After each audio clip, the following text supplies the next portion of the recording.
It's just loading up, but we should be live on YouTube. Very good. So a good morning, good evening to everyone. I'm Mark Kligman, and it gives me great pleasure to welcome you all to our session today, Conversations on Zoom. We hope that you're on our email list, and our big thanks to Geraldine Auerbach in London, who's the one who takes care of sending things out, and we are very grateful for all of her hard work to make these sessions work every Tuesday. It gives me great pleasure to introduce two people this morning, two people I'm very fond of. The first is Alex Klein, and Alex is the president and a very engaged member with the European Cantors Association, and a teacher and champion of all forms of Jewish music and the various projects that we're involved with here in the United States. We can see that Alex is up very late hours in the morning, attending various sessions that we have. So we're very grateful that we have Alex's full participation and his comments and everything that he provides to all of us. We're very, very grateful. And I just want to say personally to Alex that I've really enjoyed being able to attend and participate in the European Cantors Association. And I thank you for making me always feel most welcome at those sessions. It always gives me great pleasure to reconnect with Sol Zim, Cantor Sol Zim, who I met many years ago in New York. And even longer than that, I and many of us have been singing his music. I remember growing up in Los Angeles, conservative synagogue. We always enjoyed singing the new songs that we heard on the Zim records. And Sol's been a cantor, a composer, a teacher, and much more than that. He's really training a generation. He's a real model, and we wish him many, many more years of future success. And we were reminiscing just a few minutes ago that his Avinu Shabbat, which I'm sure many of us know and sing, that just for me, the choir that I conduct, it's one of the pieces I just always look forward to conducting. So we're first going to give things over to Alex Klein, who's going to be our host, and will be facilitating the conversation with Cantor Sol Zim. Thank you very much.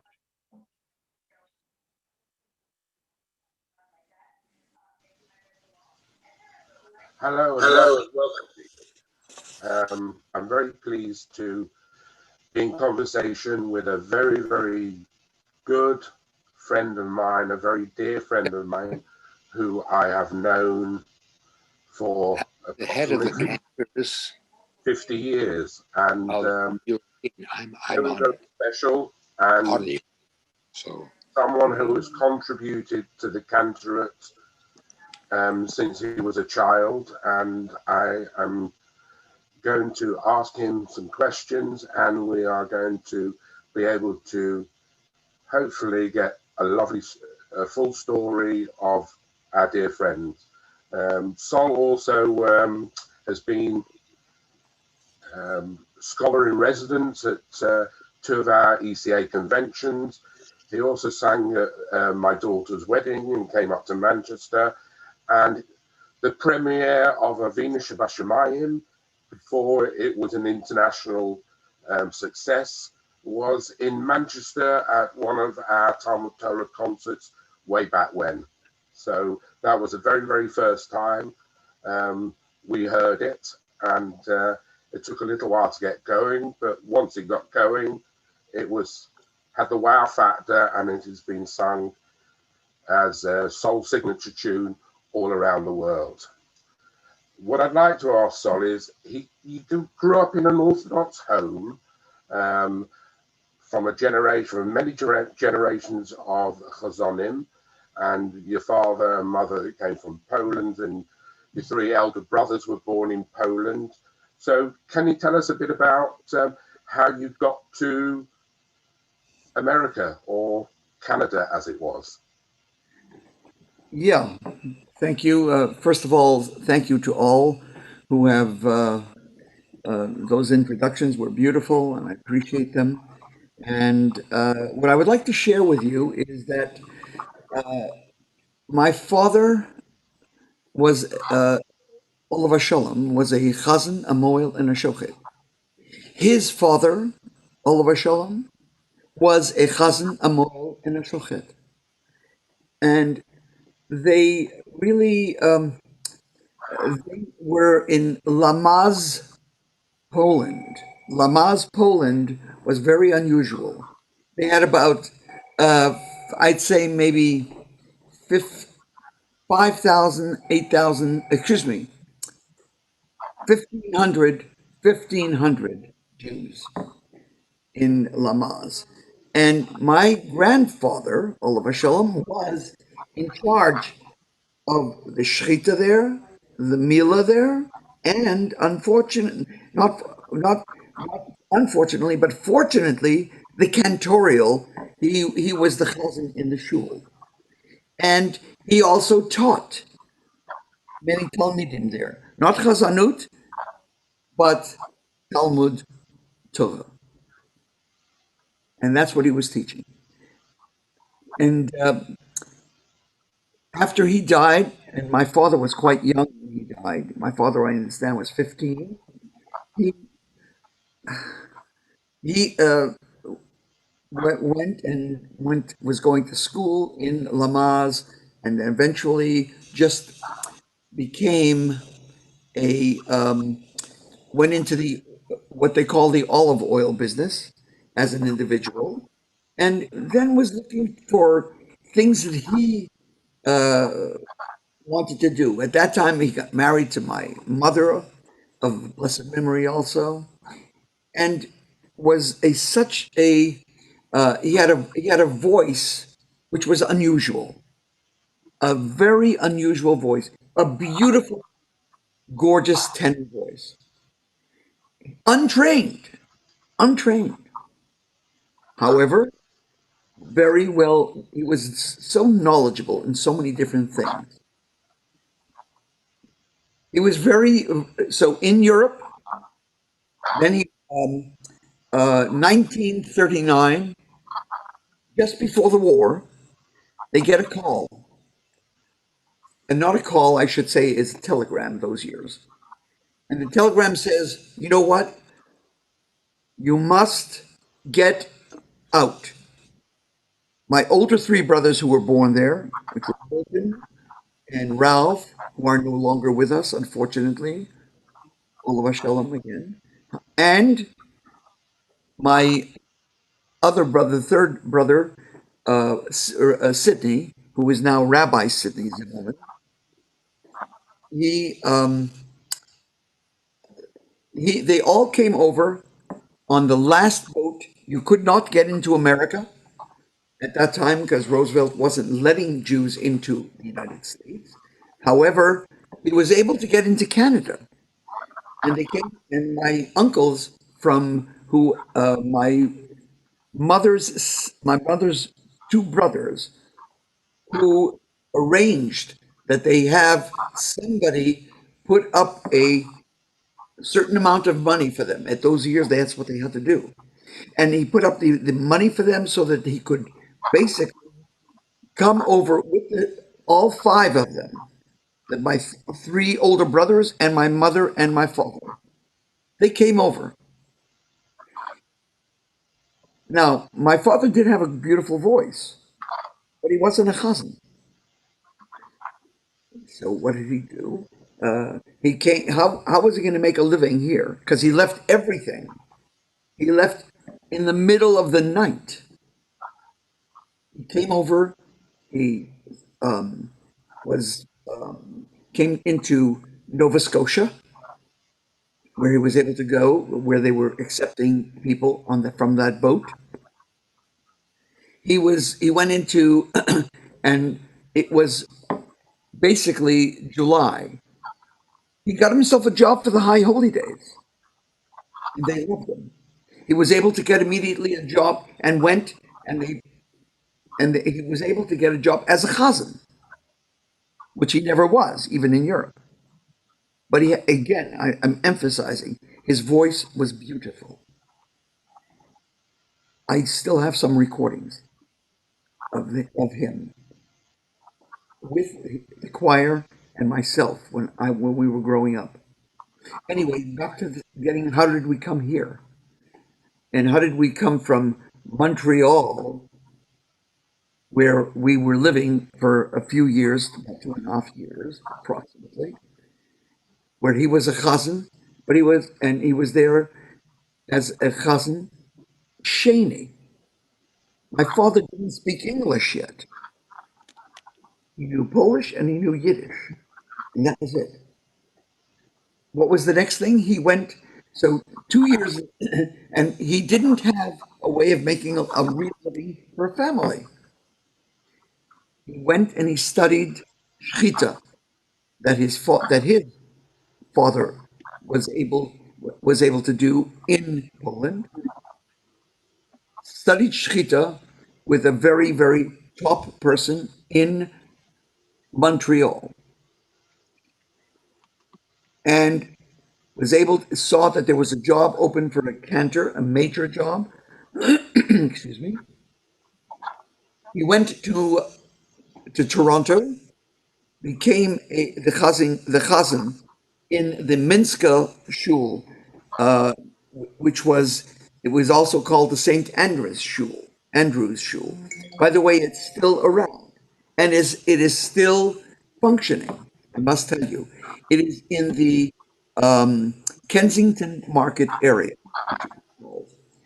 I was born in Montreal in 1939. So then in Toronto, my younger brother was born in 1942 or 40. Yes, 42. And I think maybe it was 40, it could have been 43. I don't remember. Yeah, it is about 43. So I must say that my father used to put me up to sing as a soloist. I once said to him, tell me, when did you, when was I on the pulpit? He said, you were there with your brothers around me, with your older brothers around me, and you were the little soloist. You were 3 years old. I said, I didn't think I was talking even at that time. Well, that's how we got from Poland, which was Lamaz, Poland, into Montreal, into Toronto, and then my father gets a job. His job is available because he had studied Mila in Toronto with also a very, very talented Moel. So now he could become a chazan, a Moel, and a shochet. And he was able to go get a job in Portland, Maine, where we went in 1946. 1946, from there on, we also, my father was in the large Orthodox shul. They had about 5,000 to 6,000 Jews who lived in Portland, Maine, in Portland, Maine, and it was an extremely, extremely very Jewish-oriented town or city, I should say. Now, that's how we came to Portland, Maine. But that was 1946. I was like 7, about 7 years old, 6.5, 7. My older brothers, he sent away to yeshiva. One to Ner Yisrael in Baltimore, and the other two to Torah Vadas in Brooklyn, Williamsburg, New York.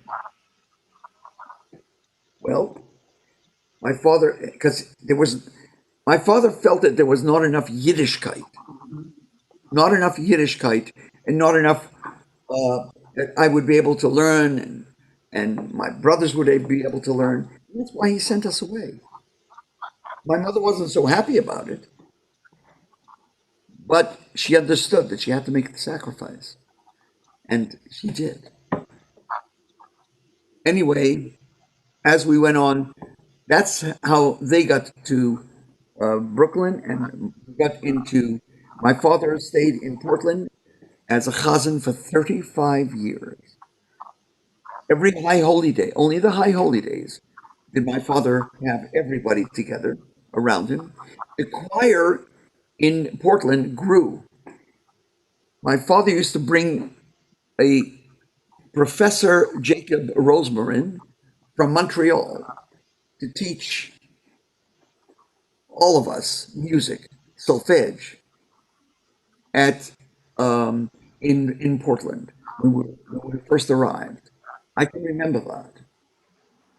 And a little later on, as it went on, and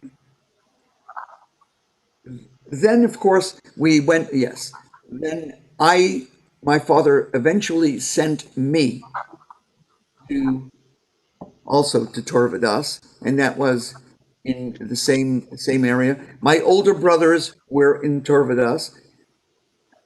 I was too young to be in the dormitory the first year, so I was put next to the.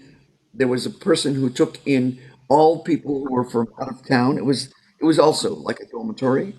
I lived in a dormitory really my whole youth, my when I was young, all the days of my youth, till I was about 14, 15, and then 16, 17 elsewhere.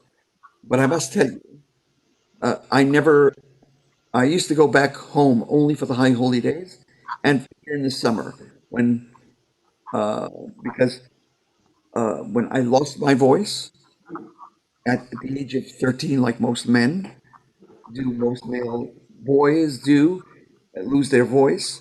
There's a change of the voice. So that's when I started conducting choir. My father first, and then because but I didn't tell you how things went in New York. I'll get to that when you start to ask more questions. So I'm now in Torah Vadas, studying Chumash, Tosfos, Maram, Talmud, everything, and very orthodox school where I was till I was about 14, 15. Any other So, questions? Sol, what made you go?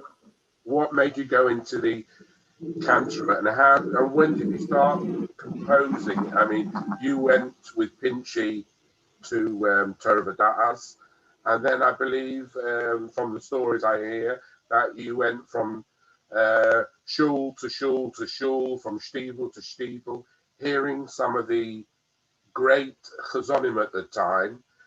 All Um, did they influence you in to be able to start composing yourself and join choirs? So how did that period of your life start, and what happened? And have you any poignant stories from some of the great chazonim that we hear about, but you knew personally? all right.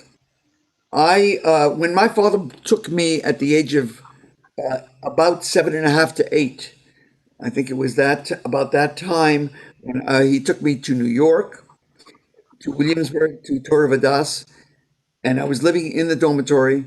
However, he insisted that I be part of a choir, and he was told to contact Joshua Weiser.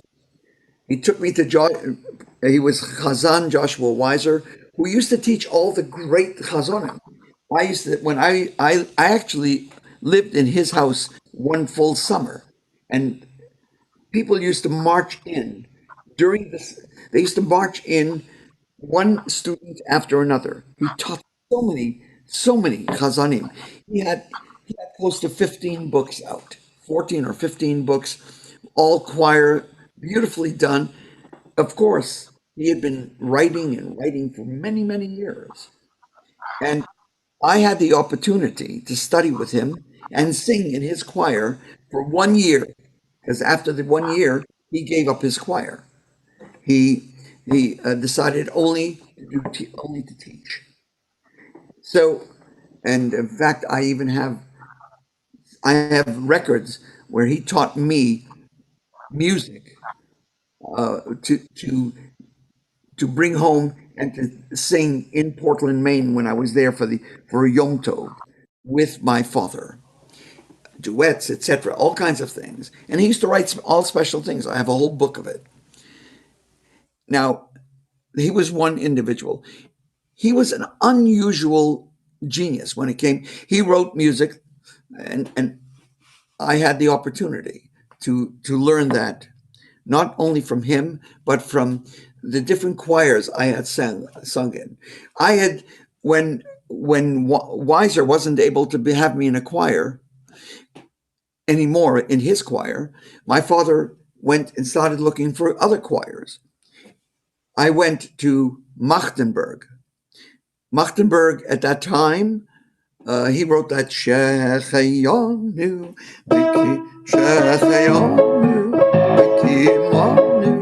I'm sure you've all heard that. And he wrote so much more. But my father took me to there. He said, I'll take him. So he says, but I want you to teach him music. Machtenberg said, I don't have the time. I have too much going on. I can't. My father took me by the hand and he took me right out. He took me to a guy by the name of Silbermans, Seymour Silbermans. Seymour Silbermans said, okay, I'll teach him. After I'd say about 6 months, I was in his choir. But he didn't have, at that time, Seymour Silbermans was just starting out with his choirs. He was teaching in schools quite a bit. And he became more busy. He wasn't able to do that. My father came back into New York. He looked for another place. He took me to see Sam Sterner. And Sterner said, of course I'll take him. I need a soloist right now. And Sterner said, so my father said to him, but I want you to teach him music. I want you to give him solfege, harmony, theory, counterpoint, everything. Don't forget, I'm 8 years old, approximately 8.5. He said, no. I don't have the time. Anyway, finally, he went back to Weiser and he said, who do I go to? He says, go to a guy by the name of Oscar Julius. I was in a choir, in his choir, and I stayed with him till I lost my voice. But while I was going to him, Oscar Julius, every single week, I used to be, I would say every second week, I used to be in his house. I used to sing with his choir at the Concourse Center of Israel. And the chazan there was, at that time, Kapov Kagan, a great voice, a beautiful chazan with that real Russian, thick accent. In fact, he had no family when he came over. They were all lost in the war. But Kapov Kagan was a real beautiful menagin. He was a tremendous menagin. Every single week when I went to Oscar Julius, he gave me an hour lesson. It wasn't an hour. It was probably 2, 3. When I didn't know something and I didn't prepare it, he would come over, he would say, what are you doing? He'd yell at me like I used to cry sometime at his lessons. I got so scared. But he taught me theory, harmony, counterpoint, everything. He was a good musician, excellent musician. And he had a beautiful choir. And I sang with him. And on the off weeks, by the way, when I didn't sing with him, I sang with Chazan Pinchik, with Erla Diamond, with Waldman, with all names that you know, that on those off Shabbatot. And there was the other weeks when I was in, don't forget, still in Torah Vodas, every single, during the week, learning. On Shabbat, Friday night and Saturday, I was in, when there wasn't a special weekend that I didn't sing with, whether it was Pinchik or Malofsky or a special weekend, or at that time it was, there were other chazonim. At this moment, I don't have them, but there was, every one of them had so many different things that I used to watch, and I used to be mesmerized by them. It was so unusual. They had there was some spark in each one of them, and a different spark in each one. That's amazing. Now, I would learn so much from Oscar Julius. But remember, during the summers, for July and August, I would go home to Portland, Maine. And I was studying with Professor Jacob Rosemarin. He was also teaching me melodia, solfeggio, everything. And we were doing other things. I was composing constantly. And then at the third year of high school, I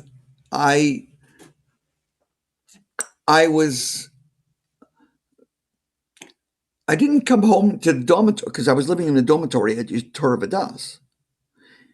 And I didn't come home, and they didn't see me in bed. And there was also somebody by the name of Moshe Rivlin. He was the guy who was in charge with a beautiful beard, and he used to say, he said, "Zimmy, where were you last night?" And I said, "I went to a movie." He says, "You know you're not supposed to go to a movie." He says, "Who did you go with?" I said, "I went with a girl." He said, "What? You know you're not supposed to go with girls. Now stop." And I didn't even want to answer it. After that conversation, I got on the phone. I called my father, long distance to Portland, and I said, "Pa," which I called him, "Pa." I said, "Pa, I'm going to go to Yeshiva University High School. I'm switching." And he answered me in Yiddish, of course. He spoke Yiddish. His English was a little broken. And he said, "Sala, was redste? What are you talking about? Es wird kosten a sach Geld. Favos tust du das?" I said, "Pa, forget about favos. I'm going to go to Yeshiva." He says, I said, "Pa, it won't cost you anything. I'll get myself a scholarship." I went to that school, to Yeshiva University High School. I took a test, whether it was in Talmud, whether it was in Hebrew, whether it was whatever it was. They took me instantly on a full scholarship. And that's what I had. By the way, you said, you asked me a question, how did I start to write? When in my fourth year of high school at the Yeshiva University High School, I said, I didn't know what an alma mater was. Here I'm graduating, and they don't have an alma mater. Well, I'll tell you what I did. I sat down, I wrote it, the words, English, everything. And let me tell you, that was the first song I ever wrote. And I didn't know too much about how to write. And I'm graduating, and I said, you know what? I love cantorial music.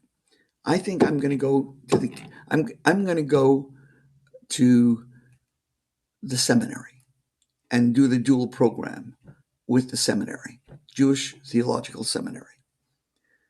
Well, that's what I did. I got also a full scholarship. I must say that my older brother, Rabbi Sidney Zimmelman, as you see, the name was Zimmelman. I shortened it my original name was Solomon Max Zimmelman, and I shortened it to Sol Zim. Not legally right away, but many years later, when I started doing concerts. So my point being that, yes, I went to the seminary, and I had some great teachers there too. one of the, well, we'll go into that if you want to. I'm just telling you that I knew so much. I tested out of so many different courses when I went in, whether it was music, whether it was writing, whether it was all of the different things. Even the nusach, with any nusach, I know them because I lived it from the age of wherever it was. All I heard in my home was Hirschman, Kusevitsky, David, Moshe, Waldman, and Malofsky. Those were the main chazanim. I never went even listened to many other chazanim because I felt these chazanim made me feel something. I was always looking for something that makes me feel. And that's what I tell my students today. You've got to make sure that whatever you do, you've got to find your element that makes you what you are, because everybody has a gift that they can give. They can give it all the time, but they find the right area where you surpass in many different levels. And that's what you should zero in on. And that's what I did for many years. I hope that answers that little question that you did. So what made you feel the need to start composing? Why all of a sudden?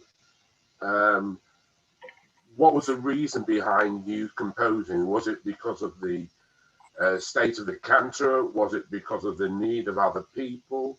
What was your mission, and why did you compose so many tunes, so many books? The Joy of Shabbos, the Joy of Hanukkah, the Joy of Pesach, all these joy series. Why, and what made you, or gave you the koyach and the need to do this?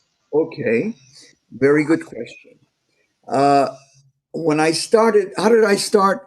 When I went into the seminary, I was one of the few that went in to the Cantors Institute, which was at the Jewish Theological Seminary. I was able to go in and right away out of high school and take the dual program with Columbia at first, and then into City College. But I just want you to understand that I was the youngest one in the class, and they had about 30 people in the class that I'll never forget. And I went and auditioned for a job. I heard that there was a job. I was 18 and a half, 17 and a half to 18, 18. And I went and auditioned for two jobs in my at that time. One job was in Queens. There was a small synagogue available for me if I wanted it, because I auditioned. It would take me 2 seconds. I went and auditioned for the job where I met my wife, June, who's been my wife for the last 68 years. 69. 59, I'm sorry. 59 years, not God, I'm making myself older. It's 59 years. So that was out in Westbury. It was in Westbury, New York. It was about 35, 40 minutes at that time from where I was at the seminary. And I stayed there and got married there at that shul. And why did I stay there? I was 17, 18, 19, 20, 21. I got married when I was 21. And I've had a beautiful, beautiful life with my wife, June, who has been a wonderful mother to my children and a wonderful wife for me, because she gave me the opportunity to do what I had to. Now, in terms of why did I start to compose? Here I'm on a job in Westbury. I'm a young guy. starting, I'm 18 and a half probably in that area. And I start to, and they loved me there. They wanted me to stay. I start to sing and everything is fine, but I see that they're not davening. They're listening. They're sitting there and just listening. It bothered me. It bothered me that what. So then I started writing. The first thing I wrote was Le Dorvador, Le Dorvador, Le Dorvador, Nagid Godlecha, Le Dorvador, Le Dorvador, Le Dorvador, Nagid Godlecha, Ole Netzach Netzachim, Nedushatecha Nagid, Kedushatecha Nagish. You know that song, I'm sure. Some of you have heard it. Most of you have. I saw all of a sudden, bingo, it took off. It took off immediately. Then I said, okay, very good. I started writing other pieces. I'm not going to go into all of the, I've written so many. But I'm just saying that these were things that I had written and wanted to see. It worked. All of a sudden, I see they're singing back at me. And when some of the people who couldn't read a word of Hebrew or liturgy, they couldn't read, but they were able to sing la la la la la la la la la la la la.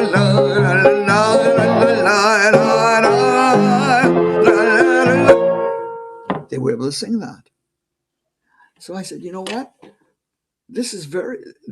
I'm going to start writing a lot of stuff with a lot of yumbity bum bum, I bye bye. And in fact, my first book, after I wrote my first book, which was, and because I never published, remember, until 1976, 76 approximately. And I have to tell you, they thought I was the zimbity bum bum chazan or yumbity bum bum chazan.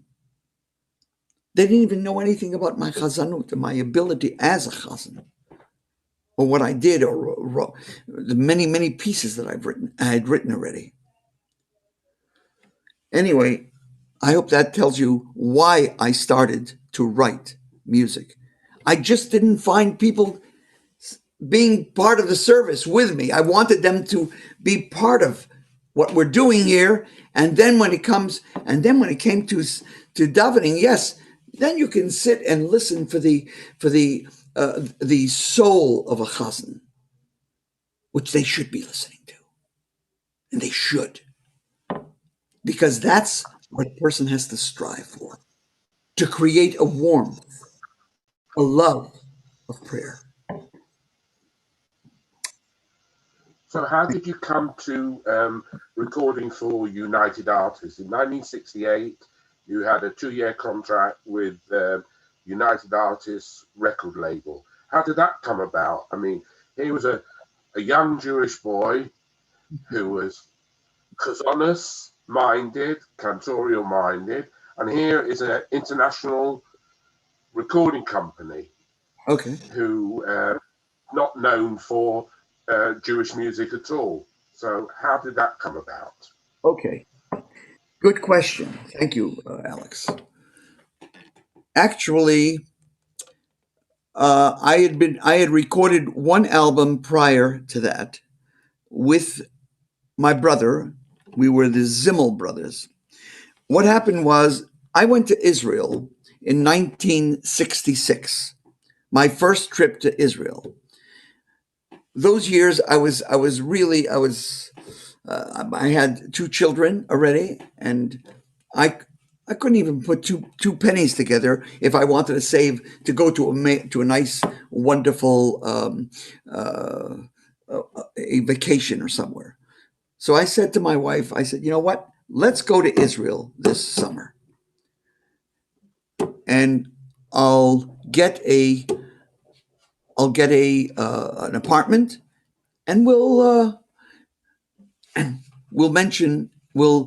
try to get an apartment, and I will be able to get something there. Maybe I'll even get a concert there. Well, at that time, I thought about it. I said to my brother Paul, I said, Paul, why don't you come with me? My brother he's a number of years younger than me, 3.5, 4 years younger than me. And I said, okay. He said, I'm going to arrange something. Maybe we'll daven together, or sing together, or even do a few concerts. I go to Israel, and all of a sudden, I get off. There's a guy that I was given a name.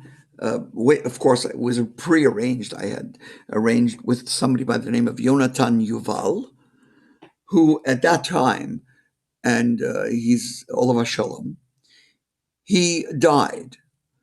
And unfortunately, he says to me as I come off the plane, and I have a band of about 20 children, a little band of three or four klezmer instruments playing. And what happens? I get into the car with him, with my wife and my brother Paul, and we're going to Yerushalayim. And he says to me, I said, how many billetten did you sell? How many tickets did you sell? He said, we were only able to sell 50 seats. I said, what? 50 seats? How many seats does Bet Am in Yerushalayim hold? He says, 1,100. I said, wow. I said, you know what you have to do? I want you to arrange. He was in charge of Misrad Hadatot. Now, who's Misrad Hadatot? They give monies to all the shuls and the yeshivas, day schools, everything in Israel. And he was in charge of that. He had been in charge of that for years. So I get off, and I'm talking with him, and I didn't know what to say. I said, I don't want to cancel a concert. I said, you arrange, because this is Thursday night. And he arranged the concert for Sunday night. Saturday. I said, arrange that I daven in Heichal Shlomo. I said, I know that you told me that you're able to do anything on that level. I said, he said, but they don't know who you are. I said, I'm telling you, arrange the Saturday night. I will daven there. Friday night and Saturday, I will daven there, and my brother will daven in a different shul. I think it was Yeshurun. And then that's what happened. Do you know how many people came to that concert? It was standing room only on Sunday, because he said they don't know who you are. Of course, I understood that. Well, so that's exactly what happened. I davened that Shabbos. I did that one concert. It led to every Shabbos we were in a different synagogue. My brother did Shacharit, and I did the Musaf, and then I brought him up for just the last part of the Musaf. And that's what happened. That's how I started. So to tell you how I got to United Artists, I came back and we had started doing concerts as the Zimmel Brothers. From the Zimmel Brothers, it lasted for about 1.5 years. My brother started, he was going to school, and anyway, it didn't work out for a little while after that. And so in 1967, I started looking for a contract with United Artists, London Records, RCA, Vanguard, Decca. I can keep going. I pounded the beat. But what did I do before?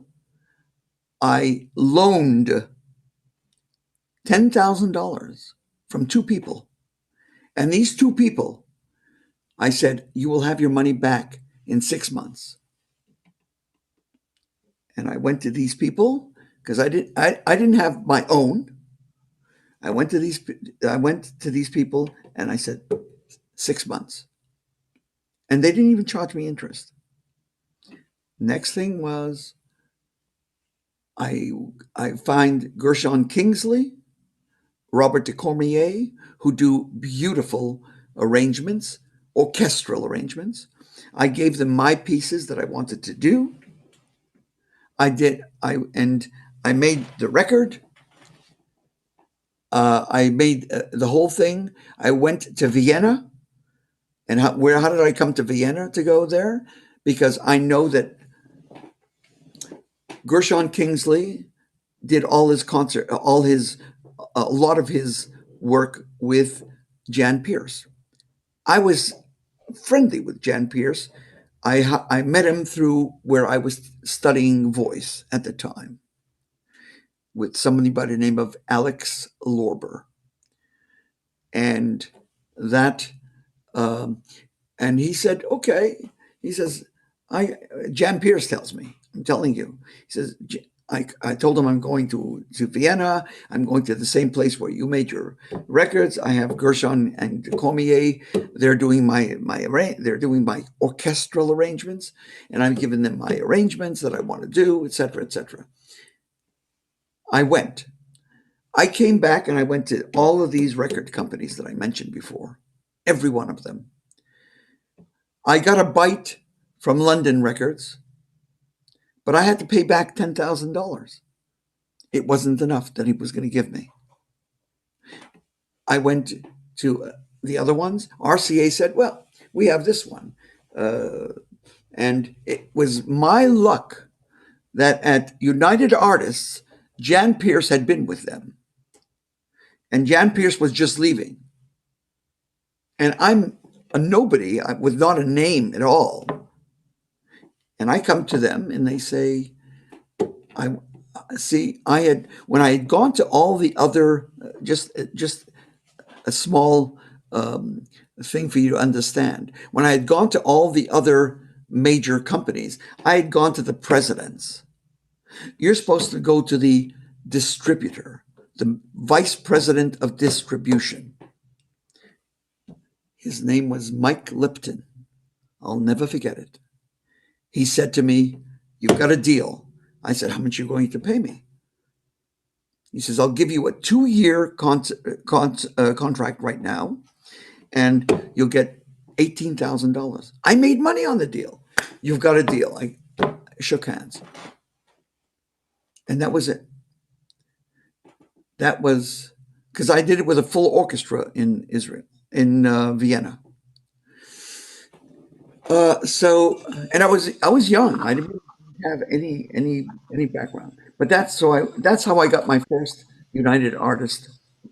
But then I got to tell you, Gershon and Jan Pierce did all of these concerts, all of these records with them, and Pierce went to Vanguard Records at that time.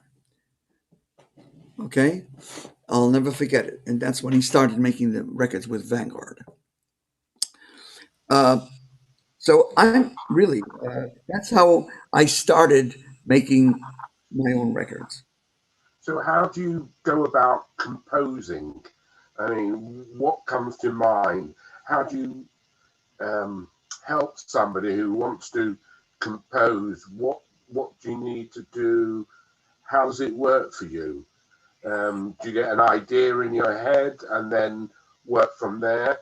Because if it was that simple, everybody would be doing it. So what's your secret? What's your secret, and how do you, to composing, and the type of composition that you, when you started, was one type of composition, as you say, the bim bam bams and the la la las, and then you to the traditional chazonas, to the Avinu Shabbat to the chazonas part, with the improvisation in between, but with the thread of nusach. So how do you combine all this, and what gives you, or what gives you the chizuk to be able to do it? Okay. I have enjoyed tremendously composing.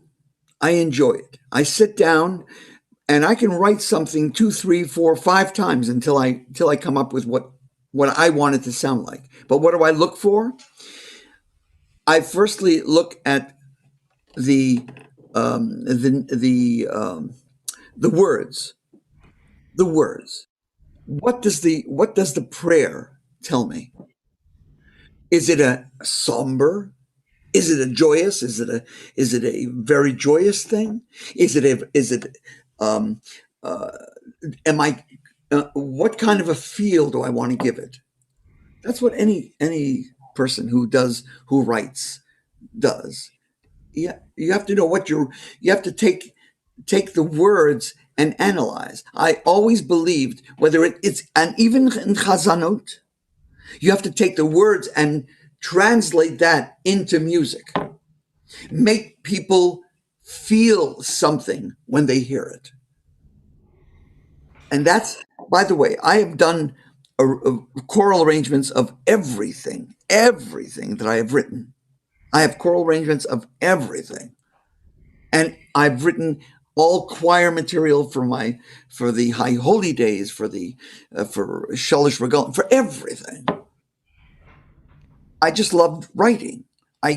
That's my way of sitting down and relaxation. That's what I do. To me, it's a joy. It's when I just wrote in Kabel Na Barachamim Et Tfilatenu. I just wrote that for my new book, which is, I never put out a book for Shavuot. I mean, not Shavuot, for Shalosh Regalim, all the 3 festivals. And it's in the midst of being copied and being finished right now. And it'll be coming out probably in the next 4 or 5 months. But my point being that you take a piece and you mold it. Now, is this a piece that you want everybody to sing? Is this a piece because remember, you go into a synagogue, especially, and this is what I always tell whenever I've given talks and lectures at the Cantors Assembly conventions, and I'm presenting some material. I always say, what do you want to look for in what you're writing? It's up to you to find the right spark that will make something work.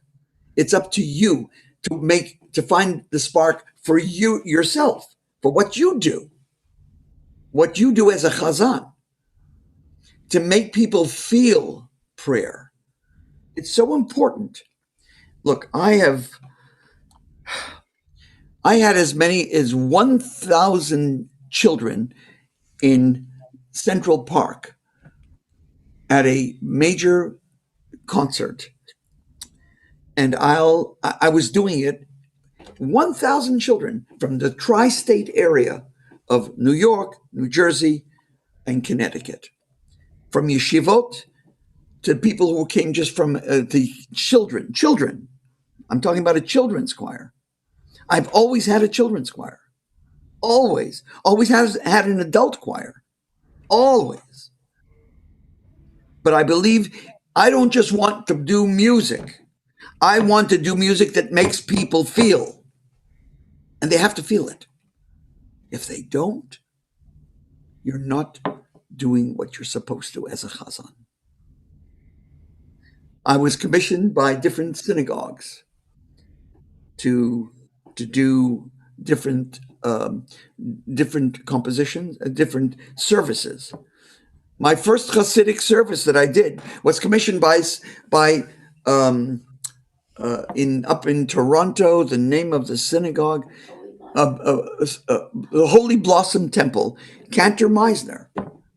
He said, "Saul, I want you to do," and he did it. And when the rabbi introduced me, I went to the opening of that that service on a Friday night. He said, and I want to introduce you to the Zimbidi Bum Bum Chazan.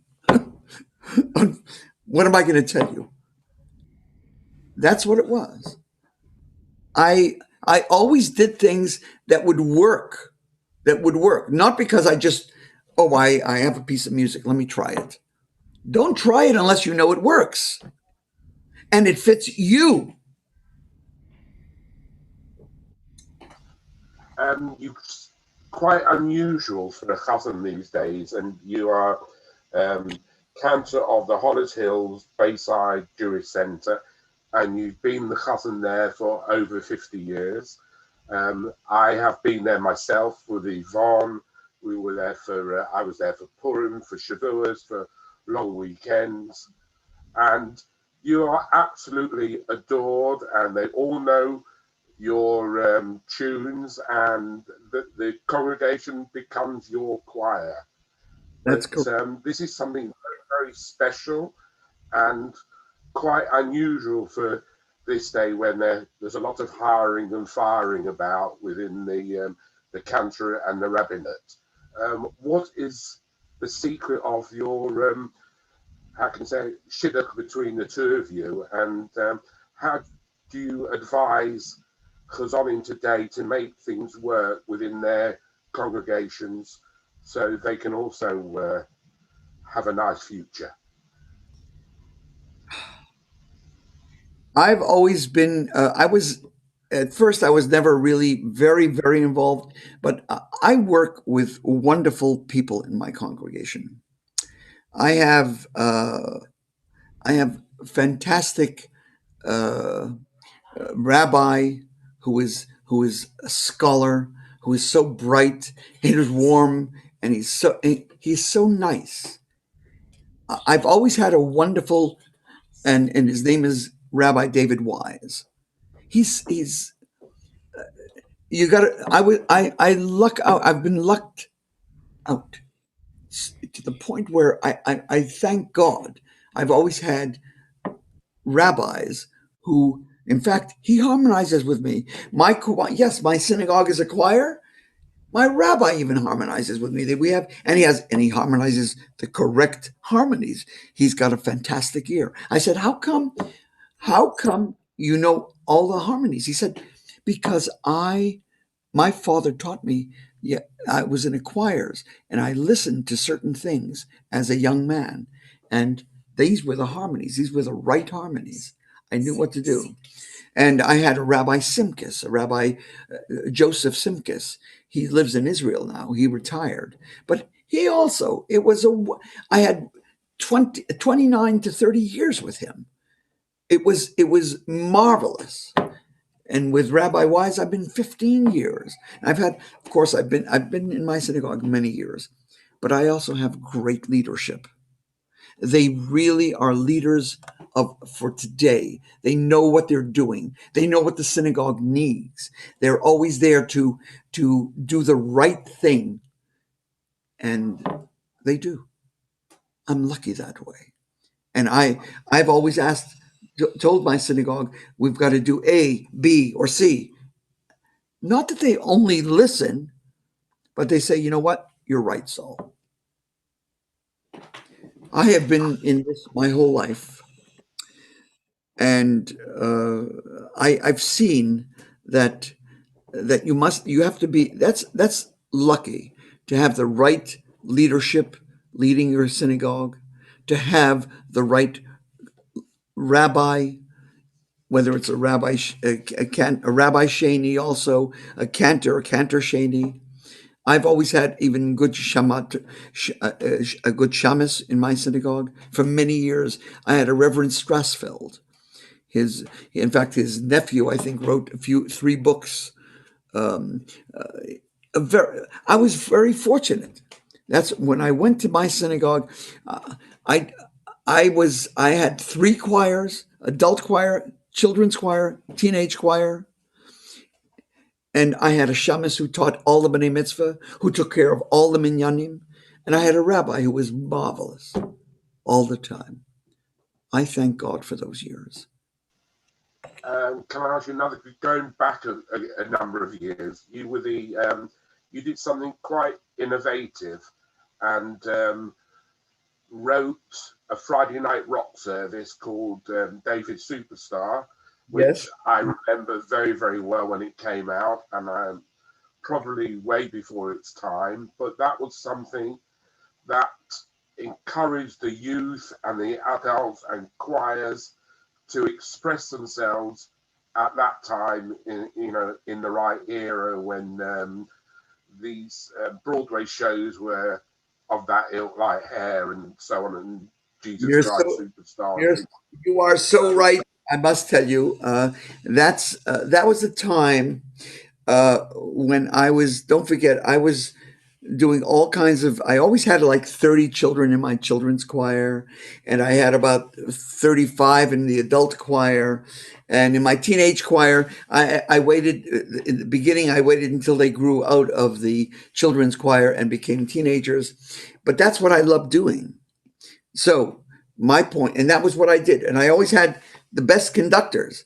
I had Morris Barish was one of my conductors when I first came. Uh,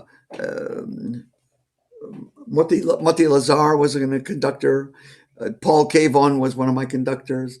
And I've always had excellent conductors because I'm very, very, I just want exactly what I want musically. Musically. Can't always get it in other things, remember. And there's also another story. So wait a minute. I didn't tell you how I got to David Superstar. I wanted to finish it. Let me finish it quickly. I start. I'm working with my children are in the choir. I have a Craig and an Eric. My older son is Craig, and my younger son is Eric.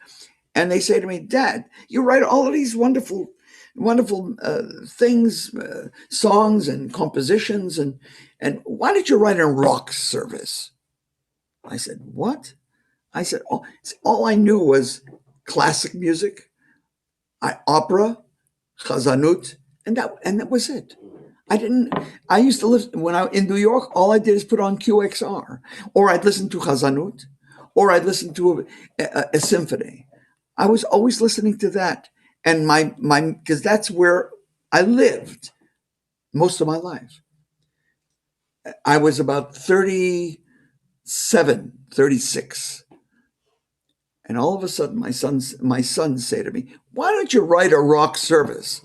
I said, "Okay, I know nothing about rock. Let's go to a concert." He takes me to I see Queen. I see, oh God, so many names of different groups, but they were good. But it was a little. I mean, the smoke that came off the stage was crazy. It wasn't my world yet. Okay. But it was pop. It wasn't hard rock. Some of them, yes, one or two, I didn't go for. I started to sit down. I took a bunch of fake books, they call them, in the music area, music world. I took about 5 fake books. I started going through a whole bunch of rock songs, pop melodies, Broadway stuff, which I did a lot of Broadway, but not a lot. A lot, but not a lot. I was really exposed to so much of it that I must tell you, I started to like it, and I started to write. And I used to, I did blessed be His glorious King. Well, I'm not going to. We don't have the time for that. I didn't want to go into it. I wrote David Superstar is the name of the rock service. It was the first one. Nobody had written anything yet. I came out with it. By the way, just for everybody's knowledge, any cantors who are out there, what I did is I had only 35 kids in my children's choir. Do you know that I had 100 kids in my children's choir when I said we're doing a rock service? Do you know that from 35 adults, I had another at least 20 people who said, "Can I be in your choir? Can I be in your choir?" Amazing what happened.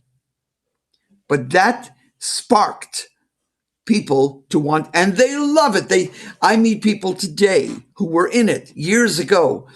They cherished it. They can sing every part that they learned. I did it for solo and choir, complete choir, all 4 parts. I never published it because I figured out, I didn't know. I didn't think anybody would buy it because truthfully, it's very, you need to have people that can do that kind of music. I just never published it, and I didn't want to publish it myself. The Cantors Assembly publishes my music now. They're the ones who are publishing everything, and I insisted that it be hardcover, full hardcover, because, and if it's not, I didn't want to do it. I would put it out myself. But they did it. They wanted, because most 90% of the chazanim, whether they're from HUC or whether they're from the Jewish Theological Seminary or from AJR, where I teach. I've been teaching there for 20 years. They all use it, and they use it as a guide for rabbis, cantors, just for nusach atfilah, because I have everything in there, all nusach, everything that they need. Any cantor, anybody who's going into the field, if they don't have that type of, and I have, well, anyway, look, I'm on YouTube. You can find all that material. Any other questions, my dear man? What you're still teaching, as you just mentioned, at the Academy for Jewish Religion in New York, and you teach Chazonus, and you're a professor there. What is the essence that you feel that you should teach today's generation who maybe want to go into the cantorate? Which way should they go? Because there aren't that many schools. There's the JTS, there's Hebrew University College, your school, or the Orthodox one, and there's Taki, which is very, very good in Israel, run by Naftali Herstik, and there's another one in Israel run by Eli Yaffe. But in order for kids today who want to start out in this business, they have to be with it, they have to be modern, they have to be, because nobody wants the long, boring services of yesteryear, but they still have to understand and know Nusach. So how do you combine the modern with the Nusach and teach our youngsters of the future to be able to get work, get jobs, and be current? Very simple. First of all, you must just let everybody know, anybody who's a student, that they're embarking on being part of a legacy, a very important legacy, and that they must, if they're going into the cantorate, they must know and must realize that they have a lot to learn. Because not only do you have to know a lot about Judaism and know Talmud and know Chumash and know liturgy, but you also have to know music. You do have to know how to take care of a choir. But you also have to make sure that the cantor has to know what is his or hers best quality that they can come forth with, because everybody has a germ of something that is very, very good. Take that germ, let it grow, because everybody has a certain quality that is very, very good. Otherwise, maybe they shouldn't go into it. I have told many people who came to me and they sang for me, etc., and they did this XYZ, and they wanted to go into the Cantor, and I said, I don't think you're ready for it. You'll have a long road ahead of you. But one of the main things is you have to know music, or you're going to have to learn a lot of music. You have to be a very positive thinker. You cannot be somebody who is negative at all. You cannot be. You have to be a leader, not a follower. A leader, because that's what you are in a synagogue. Today, the rabbis and the cantors are partners, and they are partners together.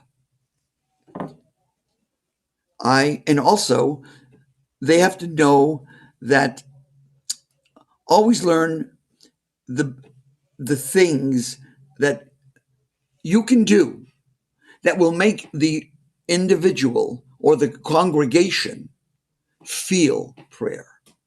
Learn things that you can do. Very important point. That you can do that will make congregations feel the emotion of prayer. And I have grandchildren who are wonderful. They must know Nusach, Hatfilah. They will be learning it. And it's a lot. They must learn Hebrew. Very important. It's so important that if they don't, they will feel like they're only on one leg and not on both legs. As a cantor, it is such gratification for me when I get off this pulpit and I know I've combined a little chazanut. Today you can only do a little chazanut. You can't do what you do. I can't do the guerrilla type chazanut, which I used to do, but I still can do it when I go to Israel. That's the only place that I can do it. Only place.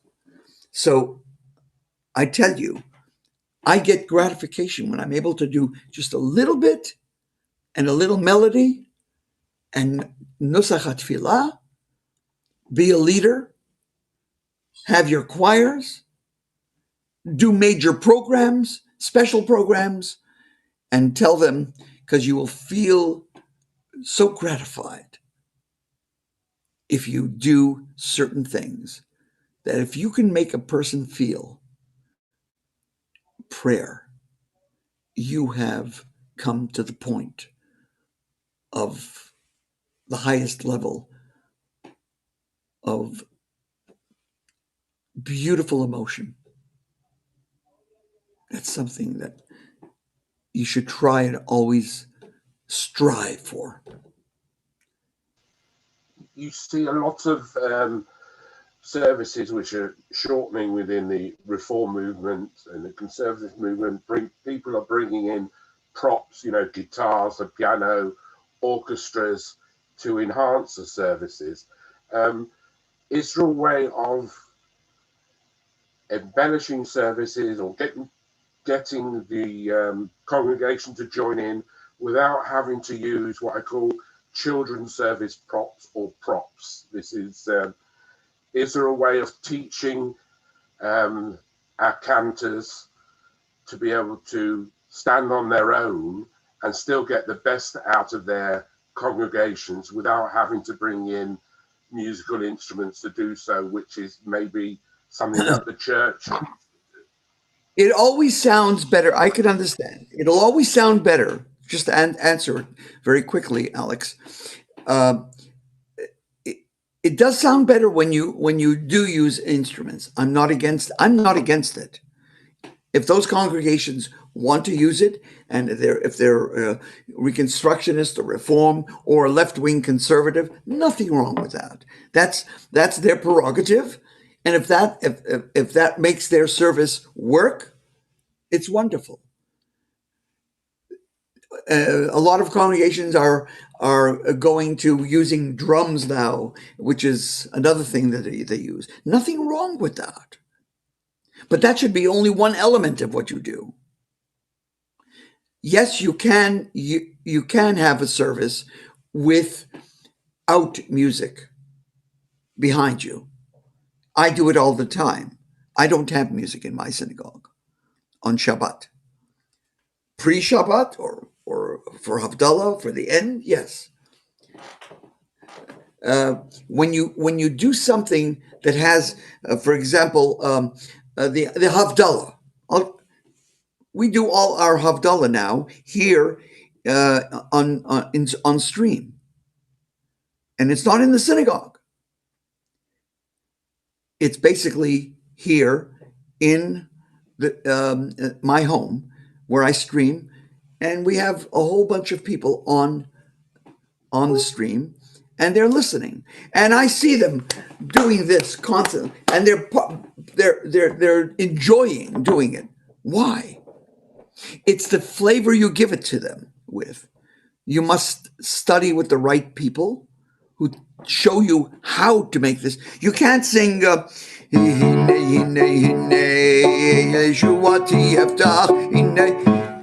change you've got the words.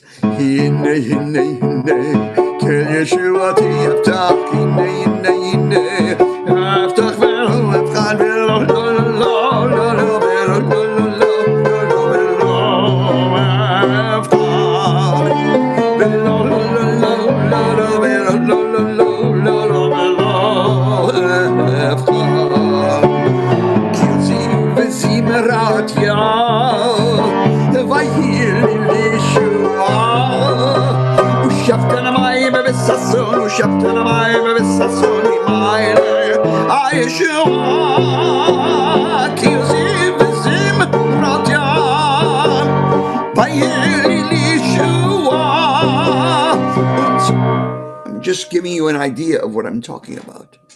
Make them feel it. And I didn't need the piano to do that, really. But I have the piano right here, so I did it. Do I bring my point out to you, Alex? Absolutely brilliant. I think we now should hand over to questions, and Mark is going to do this part of the procedure. I want to thank you so much for a fabulous hour spent in your company, a very, very beautiful insight into your background and into your love of Yiddishkeit and what you've given to the Cantor over the years, what you've given to the family, and how much pleasure you've given us, me, my family, over many, many, many years. I mean, we in Manchester, the children's schools, spend a lot of time singing your music. You introduced it, you came to Manchester, you did concerts for us, and you insisted on having children's choirs. You worked with, from the King David School with Carol Jason and her choir, and they still sing your songs. All over the world, people sing Sol Zim. Thank you very much for what you've given, and thank you very much for being a friend.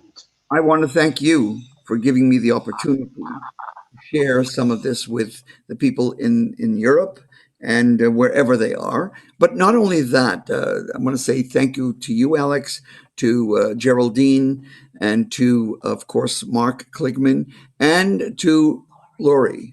Lori, you did a beautiful job in putting this together on. Always happy to help. Okay, thank you. I just wanted you to know, you're right, Alex. I have been to Australia, to South Africa, to all over South America. I've been, and every place I went, every place I've done a concert, I've had a children's choir of 100 children on stage, and they loved it. But you know what it is? I was even when you did it in was it London where I did a concert with you? You had I know that you were involved, Geraldine. I think I wanted children for 15 minutes, 10 minutes, 15 minutes. But future, remember that. So thank you both very much for this wonderful session. And it's so great to hear firsthand, Sol, about your background and the names you mentioned of everyone who you've studied with. You know, to me, they're just names, Oscar Julius Machtenberg.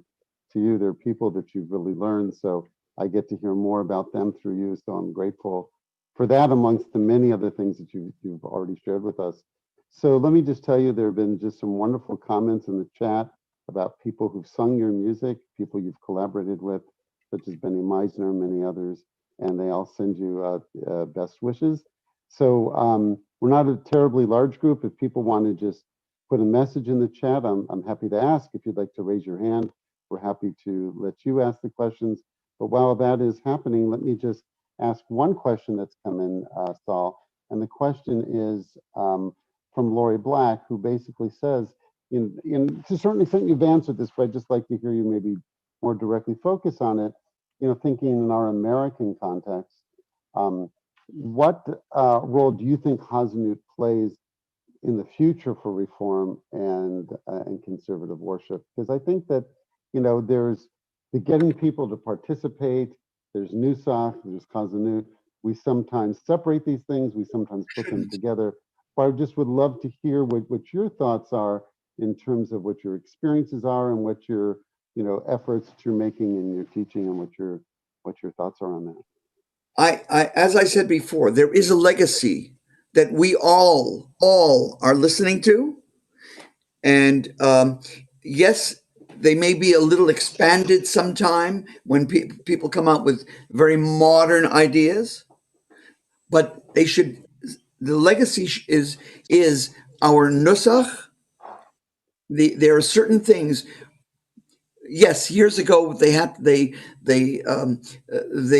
different nuschaot to give us different, whether it was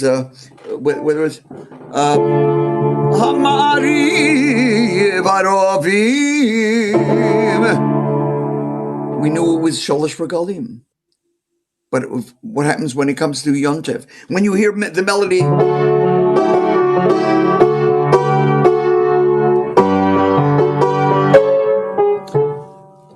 what is it? Of course, it's High Holiday. These are the things that will never change. Remember that. And these are the things that we should never try to. I don't change nusach. I take the nusach hatfila and I make it work.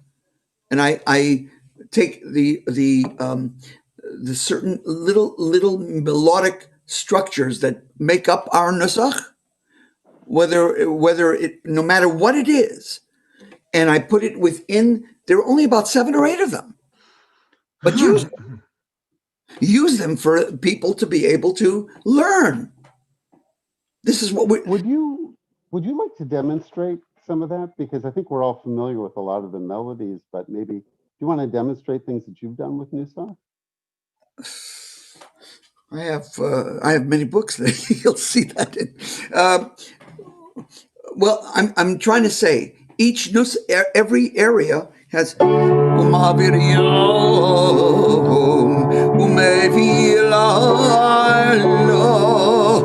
Now, just a digression, a little bit of a Sol Zim idea.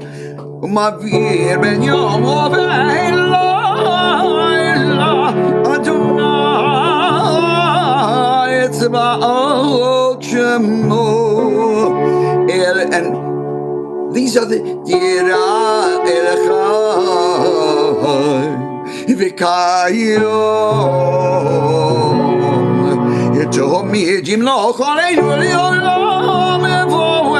I took 3 different melodic structures of Nusach.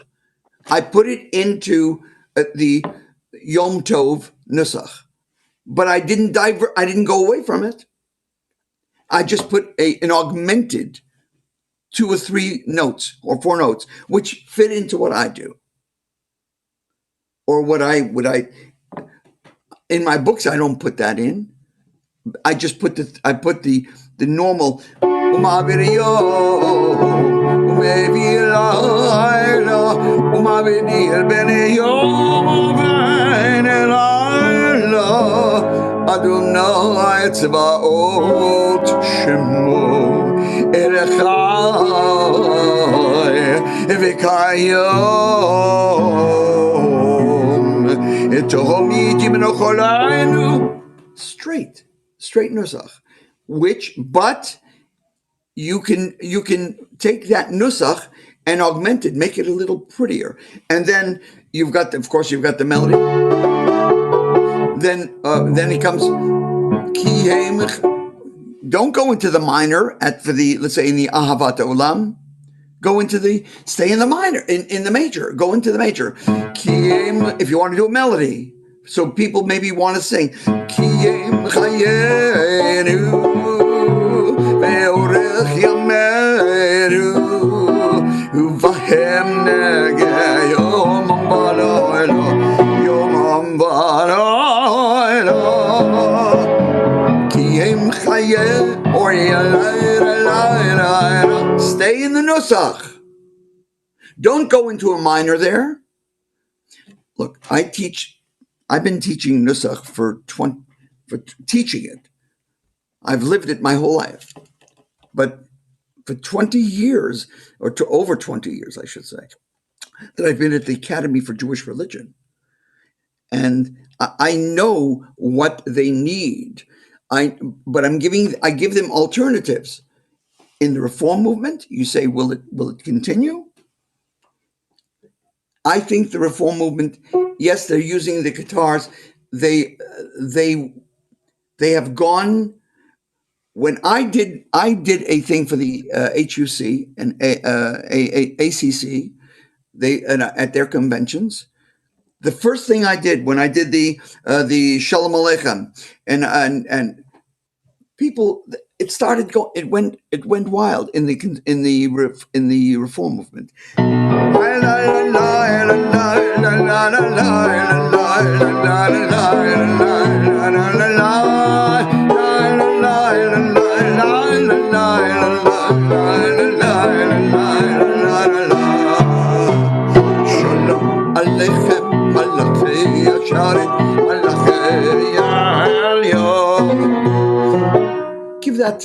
Give that to the children to learn. They'll love it. They'll be singing it their lives. Anyway, yes, it could continue, but they do have to not throw away yesterday. It's not old milk. It is our legacy. It's something that we should be thinking about, bringing it together as one. And that's what I've done my whole life. Nusach, melody, put it together. In everything I do.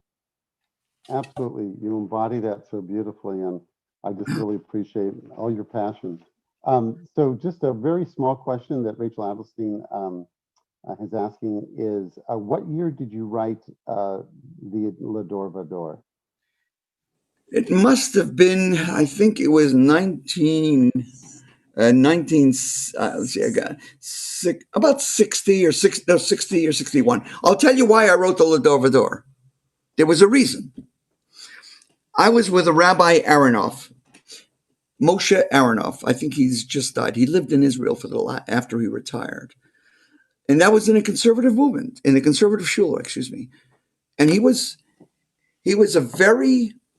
a Yeshiva University graduate. And he said to me, I can't stand, this is how he came in, this is how he just said it to me. He said, I can't stand that they sit down before the bracha, the L'Ador Vador, Baruch Adonai Ho'el HaKadosh. I said, no problem, Rabbi. I'll take care of it. I was probably about 19 and a half. And I said, I sat down. And what woke the people up? Antiphonal. I have that in so much of my music. L'Ador Vador, L'Ador Vador, L'Ador Vador, Nagid לעד לך, לדור ודור, לדור ודור, לדור ודור. Then, listen, then, for example, I put that into a number of things. Kedusha. והוא ישמיענו ברחמיו שנית, ברחמיו שנית, שנית לעיני כולך, להיות לכם, להיות לכם, להיות לכם, להיות לכם. I'm giving you an idea of, I have that in about, I don't know, umpteen numbers that I do, of melodic things that congregation enjoy being part of. Well, I can attest to that because in my childhood, synagogue that I went to, we always enjoyed singing that Vador Vador. So if any of you have any other 1960. Any other questions, we would love to. I saw so many people that when I was in South Africa, I see Cantor just got on. I saw somebody who was, where was it? From, not London. It was Australia. Oh my God. That's a beautiful thing about these sessions is that we're able to bring people together from literally around the world, and to come together through Jewish music around the world. It warms our heart. I thank you, Mark, for saying that. I appreciate your saying that because it does make me happy to see that there is something that people are listening to and they're enjoying from what's going on and what's coming out of my pen. And not everything, listen, everybody, remember, and I know this factually, every person has different tastes. But you've got to find a happy medium and try and adjust and juggle to make something work. I don't want it to be halfway. I'd like it to be this way completely. If it's this way, it may not work. Would it be all right if I were to ask you, is there anything you're currently working on you might want to share with us? If that's not a fair question, please. It is a fair question. Obligated. I can show you. I have a full book. I have a book of music that's going to be my Sholosh Regalim. That's what I was working on. I told you, whether it was Passover, Shavuot, I have for everything.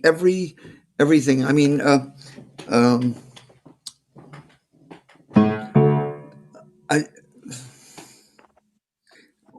written so much.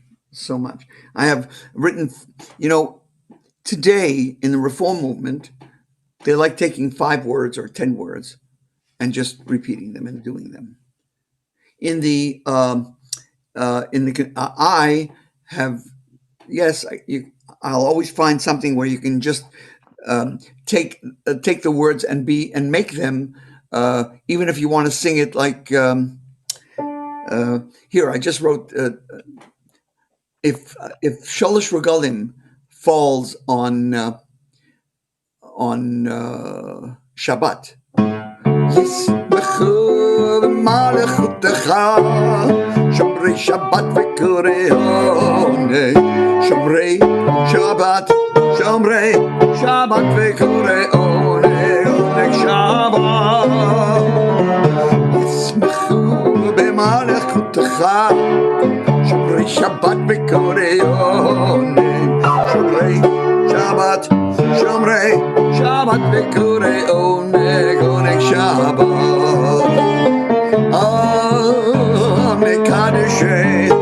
Mekadeshe shebi Shabbat. Mekadeshe shebi Shabbat. So I want people to sing On the third one, I can.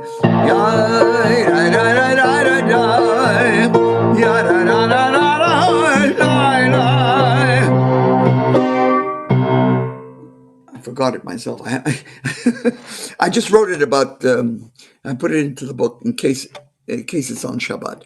But I'm just telling you that there's so much, and then in the middle, I put a little thing. If you want to do chazanut,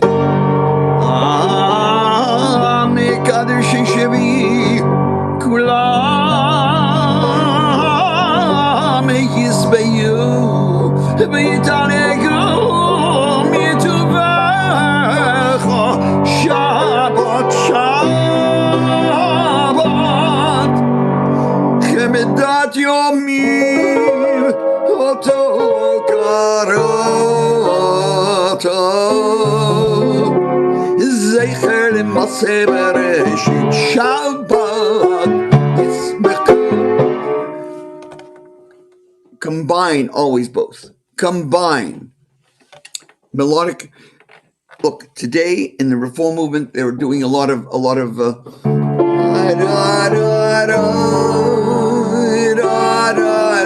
they're doing a lot of what I call folk singing in the certain congregations, especially when they use the guitar, and nothing wrong with it. I just feel it should be within nusach hatfilah. It should be within the.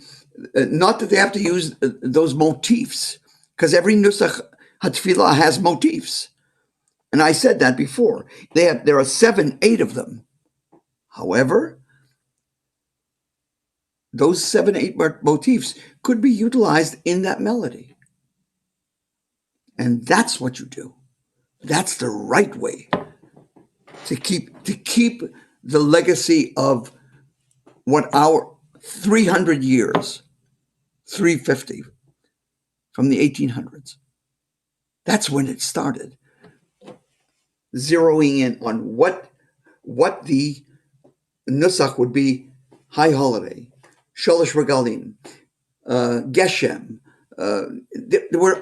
There's certain things that you teach Chazanim to do. A lot of them do it. Some of them do it. Some of them don't. It would be smart if they could do it and be strong for their own people. In other words, their own congregation. So I feel like we're just getting going, but the hour approaches, and we hope we'll continue these kind of conversations further. And we wish you all the best with everything that you're doing, and you should continue to have the strength and the success to do everything you're doing. And now it gives me great pleasure to turn things over to Cantor Jackie Trunette. Oh my God, there she is. One of my students. Oh, one of your students, Sol. What an incredible treat is this. It's just brought to us, and I'm looking at all the comments. First of all, Alex, I just want to say thank you so much for bringing Sol to us today. It's just brought back for me the whole joy of learning with you. The privilege of it is just unspeakable, because we all know, all of us, and I'm looking around at these, some other people here have been my teachers as well. And each one of them is an absolute gem. What you have brought to the world, Sol, is much, much more than you can imagine. You've brought it's not just the incredible talent and the music and the genius of what you do, which we've spoken about in our lessons together many times. And I can still see the blotches of notes as you've been writing all over my scripts. I love it. I love it. I love it. But what you've brought, you've brought to the world not just the importance and not just the vitalness, but the vitality of Nusach HaTfilah, coupled with the way you bring the congregational possibilities that come with it. But that is only honing in to the greater thing, which is the passion and the love. because without that, we have nothing. And that is what you have brought to us. And I can only say that if we do a fraction, if we're able to do a fraction of what you teach, we will have achieved something. You're a blessing to the Jewish people. And I just want to say I'm Mea V'Esrim, because neither of us is young. And you should go on for years and years doing this wonderful thing and do it with the passion and the love. And it's just wonderful. What a privilege this has been. Thank you so much. And for everybody, we're still waiting for the Shalosh Regalim book. You know that it's sort of we've been waiting a time for that. But if you go to Sol's books that have been published by the Cantors Assembly, you'll see exactly what Sol is talking about. You get every single piece of a service with its beautifully presented nusach and unambiguously, because he chords it all as a lead sheet. And then you have options. The options of beautiful melodies. You can take it or not. If you want, you can compose your own on top of it. And there are wonderful pieces of chazanut in there. Each one is a gem. It's a genius. Please get the books. They are worth everything. So, Sol, what a joy to see you. It's a pleasure. I didn't see you before. Now I see. I said, Jackie Trinette. What a pleasure. Thank you. It's really been so much. It was a wonderful, so wonderful. Lots of love. Thank you so much, Jackie. And before we finally wrap up, I'd like to call on a very dear person, Cantor or Hazan Benny Meisner. Oh. Sol, to add to the admiration, you can't recognize me because I have a beard now. Listen, I remember in 1965, when I lived with my best friend, Robert Kival, I used to walk 70 blocks or 90 blocks to hear you daven. You still daven the way you do now, you daven there. Also, if you remember one of the great reform conventions of the ACC in Toronto, at the Ford Center, I conducted you with the Yerushalayim, and some of the other thing. I also did your Havdalah, which you didn't mention today, because Ephraim, alav shalom, and I did it together many times. And when you came to Holy Blossom, all the Shalom Aleichem and the Simchat Shabbat that you had arranged, if you remember, we had like 60-voice choir and an adult choir, and it was unbelievable experience. And I teach from your two books, the Shabbat and High Holidays, of course, and I always compare it to the Katschko and the Alter and the Noach Shol. So you're on the same level of teaching Chazanut, and we all admire you. I also want to say that I think one of the first one who sang you Avinu Shebashamayim in the Jerusalem Theater at the concert in '88 or something. So we all admire you, and we all know how much you gave us in the Jewish world with your neshama, with your skills, with your voice, which never ends, between 120 and more. Don't ever retire, because I made that mistake. Well, my shul said, maybe at 85 or 86, maybe you want to retire. I said, we'll see how I feel. If God gives me the strength, I would carry on.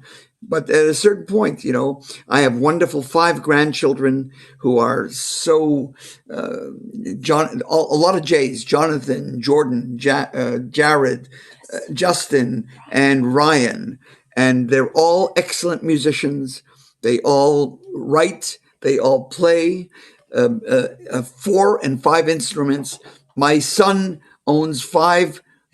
Both my sons are attorneys, and my 5 grandsons are attorneys, and they keep me out of trouble. No, not too much, but I thank my wife and everyone who is giving me the opportunity and the time that I spend that I don't give to her or sometime even to the children or they have been wonderful. Every one of my boys, every one of my grandchildren, and their wives. And I'm just saying that I'm thrilled to be able to do that for you today, for you, Gerald, for you, my dear man, Alex, who I've known my whole life almost. You always thought I was good. So look, so not everybody has good taste like you, right? Thank you so much, Cantor Sol Zim, and to Alex. We thank you for a really, truly wonderful session. And now the final, I'd like to turn things over to Geraldine Auerbach. Oh, good.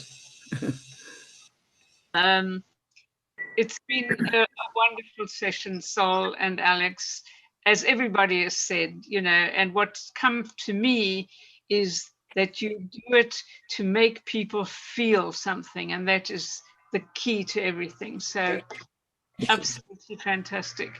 Now, we hope you'll come back and do some more another time. We've got some interesting sessions coming on. Next week, we're back to the composer in focus, because we have a whole section where we encourage composers who compose Jewish music in one way or another to talk about their work. And we've got Ofer Ben Amotz talking with Rakefet Bar Sadeh. And their topic is music composition as midrash, which should be very interesting next week. The following week, we've got something really important. The High Holidays 2020 was something unprecedented, and how people dealt with it is also amazing. The ingenuity and thought and technology and artistry that went into trying to make something meaningful for a community. So we're looking back at the High Holidays to see how they went, what the impact is for congregations, for synagogues, and for cantors in the future. What did the High Holidays 2020 tell us about the shape of Jewish worship at the moment? So that's on the 24th of November. We're looking forward to that. So thank you to everybody who's been with us today. It's been a great session, and we hope to see you next week. May I say one thing, Geraldine? I want to tell you one of the most unusual experiences in my life, which Alex, you didn't ask me that question, a question like that, was when I went to Israel, and this is something that I think I should let you all know. In the 60s. No, not the first time. When I went back, it was I started, it was 19, when I went back, because I used to go every single year but not for concerts all the time. But then I started going about 20 years ago. I started going every single year. And I loved what I saw. A dear friend of mine who was a great cousin and a great musician, a great composer, and a conductor. His name was Mordechai Sobel. Sobel, sure, he just died.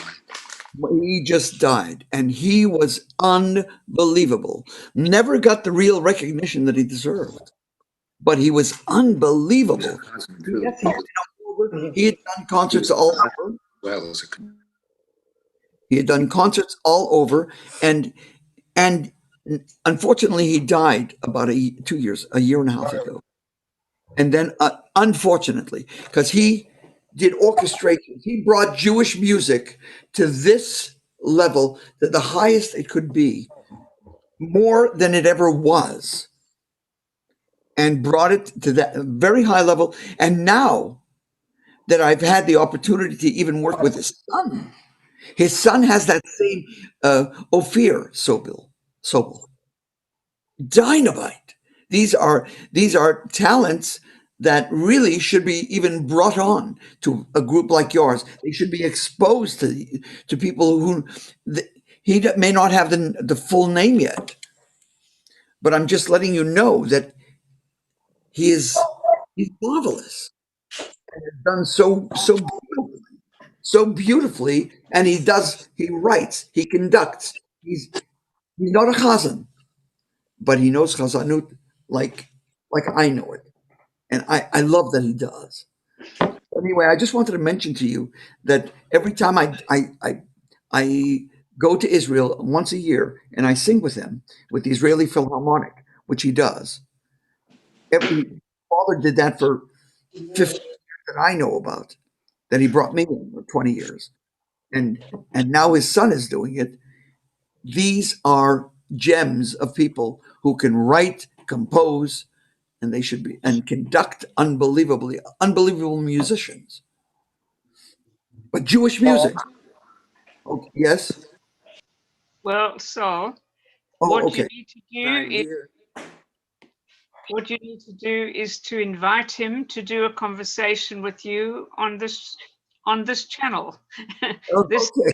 open platform where we invite anybody who wants to have a conversation with somebody that they admire and respect and would like to share their work with us. So just feel free to contact me and we'll book it in as soon as you're ready. It's a pleasure that we would love to have off here. Absolutely. Bring him in. Can we end this session, Geraldine, with maybe a bit of Sol's music playing us out quickly, so for a couple of minutes, and then just close everything. So either something. Yeah, I think Lori has some music queued up, so there's something that we might have. So we'll all say goodbye and cue the music. Thank you. Thank you, Geraldine, for having me. Oh, there's Klein. My solo. They're closing with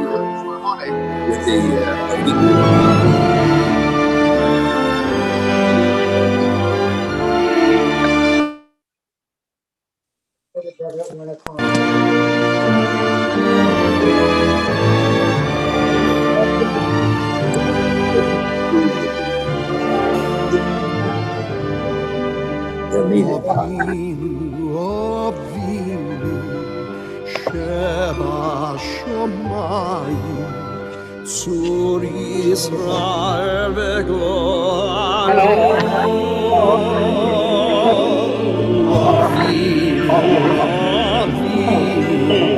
Sheba Shamayim Zur Israel begor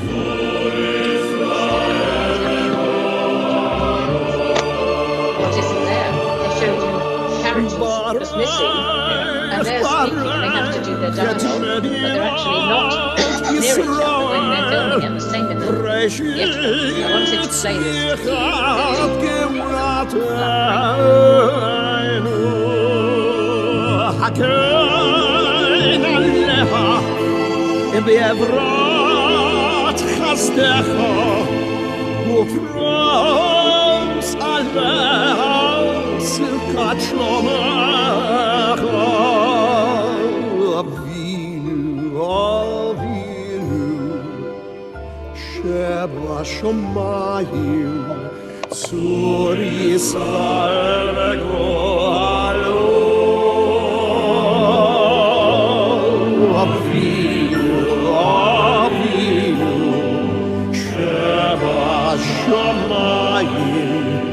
Zur Israel וגואלו ושלח אורך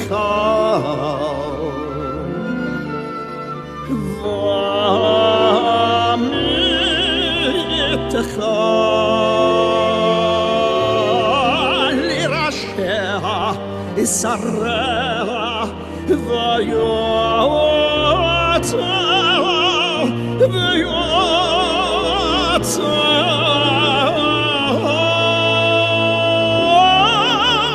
v'takneim be'etza tova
va'ateret nitzachon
Shalom, shalom ba'aretz v'simchat olam milyoshvei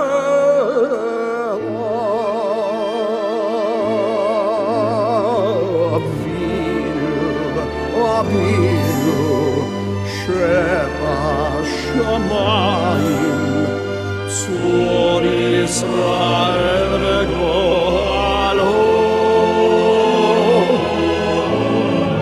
avinu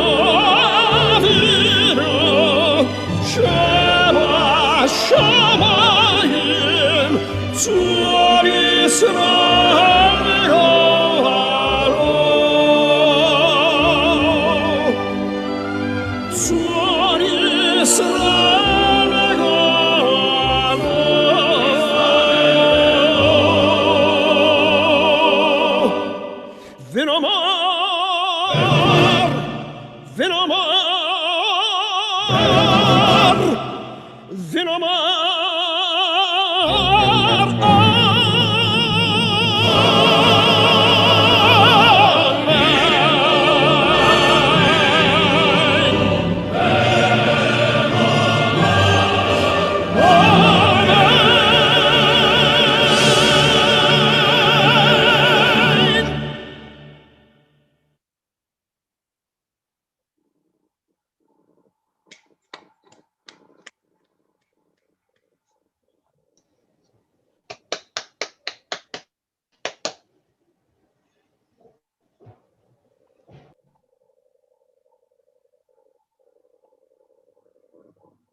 Absolutely brilliant.